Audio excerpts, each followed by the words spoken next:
আসছি আপনাদের জন্য আজকে নতুন একটি রেসিপিটি হলো কাঁকরোল দিয়ে ডিম দিয়ে চচ্চড়ি। চলুন রেসিপিটা শেয়ার করি। আমি প্রথমে একটি প্যান বসিয়ে একটি ব্রাশ দিয়ে তেলটা একটু ব্রাশ করে নিলাম।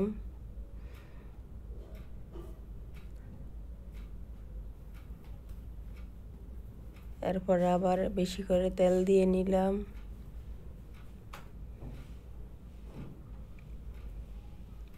তেলটা একটু গরম হয়ে আসছে আমি কাঁকরোলটা দিয়ে দিলাম। কাঁকরোলটাকে আমি আগে কেটে ধুয়ে হলুদ এবং লবণ মেখে রেখে দিয়েছিলাম। এখন কাঁকরোলটা আমি তেলে দিয়ে দিয়েছি।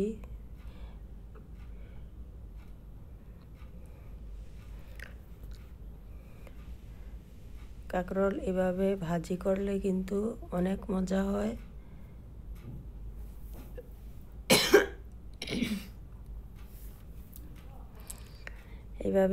এভাবে কাঁকরোল আপনারা বাসায় ট্রাই করে দেখবেন।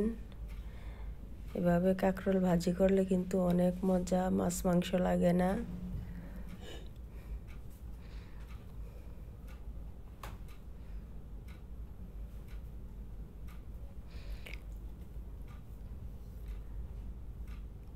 কাঁকরোলটা একটু ভাজি হইতে সময় লাগে, কারণ আমি তো ইন্ডাকশনে বসাইছি, এই জন্য। চুলায় আর একটু তাড়াতাড়ি হতো। আমি এখন উল্টিয়ে দিচ্ছি। দেখেন আমার কাঁকরোলটা 1 ফিট হালকা ভাজা হয়ে গিয়েছে। আমি এখন সবগুলা ওপিট করে দিচ্ছি।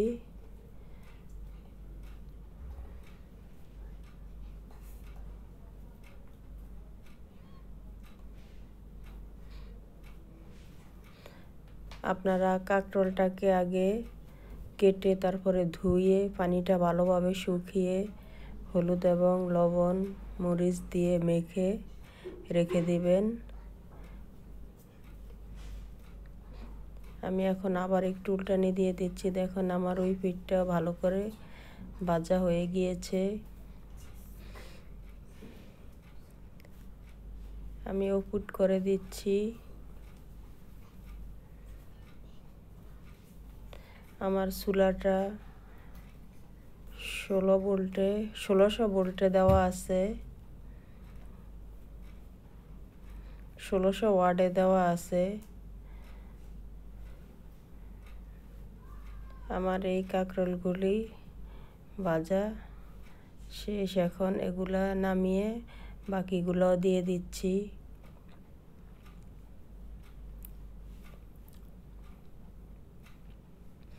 কাঁকরোল ভাজা কিন্তু খেতে অনেক টেস্ট, কারণ কাঁকরোলে তো অনেক বিচিগুলি দাঁতের নিচে পড়লে কিন্তু অনেক মজা লাগে। আমার বাকিগুলিও ভাজা হয়ে গিয়েছে, আমি বাকিটাও নামিয়ে নিতেছি। বাকি যেগুলি সেগুলো দিয়ে দিচ্ছি।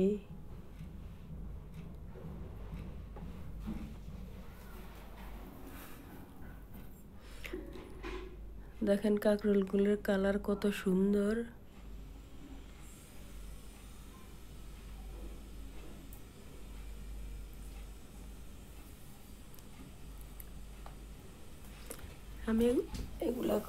আমি এগুলোকে একটু উল্টিয়ে নিচ্ছি। দেখেন আমার কাঁকরোলটা ভাজা অনেক সুন্দর হয়েছে। 1 ফিট ভাজা পড়ায় শেষ। আর 1 ফিট উল্টো করে দিলাম।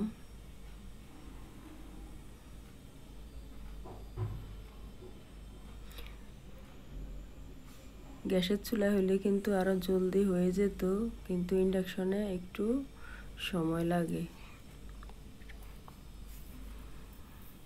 ইন্ডাকশন তো এই জন্য একটু সময় লাগে, ভিডিওটা একটু বড় হয়ে যায়।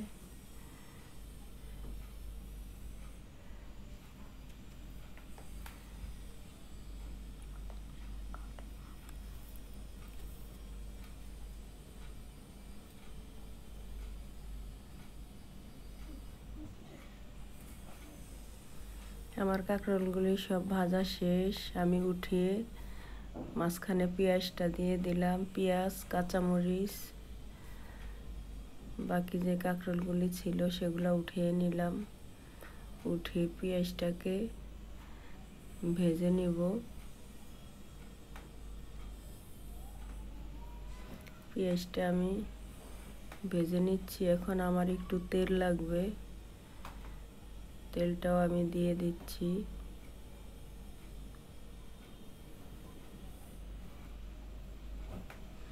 পেঁয়াজটা আমার ভাজা ভাজা হয়নি এখনো, আবার একটু তেল এড করে দিলাম।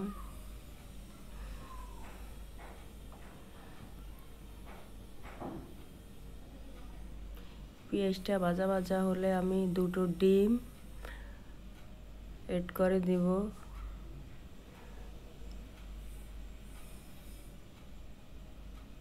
আমি হালকা একটু হলুদ গুঁড়া দিয়ে দিচ্ছি, 1 চামচ স্বাদ মতো লবণ, জিরার গুঁড়ো, ধনে গুঁড়ো। জিরার গুঁড়োটা দিলে কি হবে, ভাজিটা অনেক মজা হবে। আমি দুটো ডিম আগে ফাটিয়ে রেখে দিয়েছিলাম, ডিম দুটোকে এড করে দিলাম। ধনে গুঁড়োটা অপশনাল, আপনারা চাইলে দিতে পারেন, না দিলেও সমস্যা নেই। কিন্তু জিরার গুঁড়াটা দিলে কি হবে, আপনার ভাজিটা অনেক মজা হবে। আমি এগুলাকে একটু ভাজা ভাজা করে নিচ্ছি। ডিম, পেঁয়াজ, কাঁচামরিচটাকে ভাজা ভাজা করে নিব। এরপর দিয়ে দিব কাঁকরোলগুলি দিয়ে দিলাম। এখন আবার কাঁকরোল, ডিম, পেঁয়াজ একটু ভাজা ভাজা করে নিব। চুলাটা আমি একবারে লো হিট করে দিয়েছি 1200 ওয়াটে। এখন একটু ঢাকনা দিয়ে দিলাম, যদি কাঁকরোলের ভিতরে একটু কাঁচা থাকে সেই জন্য। আমি আবার একটু নাড়াচাড়া দিয়ে দিচ্ছি, যাতে কাঁকরোল, ডিম, পেঁয়াজ এগুলা ভালো করে মিশে কাঁকরোলের সাথে লেগে যায়, তাহলে কিন্তু ভাজিটা খেতে অনেক মজা হবে।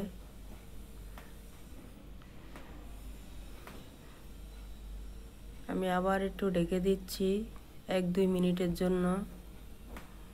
দেখেন আমার ভাজিটা একবারে পারফেক্ট। ভাজিটার কালার অনেক সুন্দর, খেতে অনেক মজা হবে, গ্রানটাও অনেক সুন্দর আসে।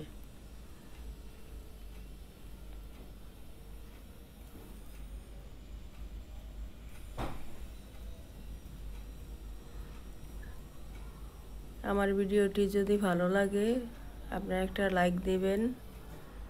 আল্লাহ হাফেজ। হাত পোড়া রেসিপি।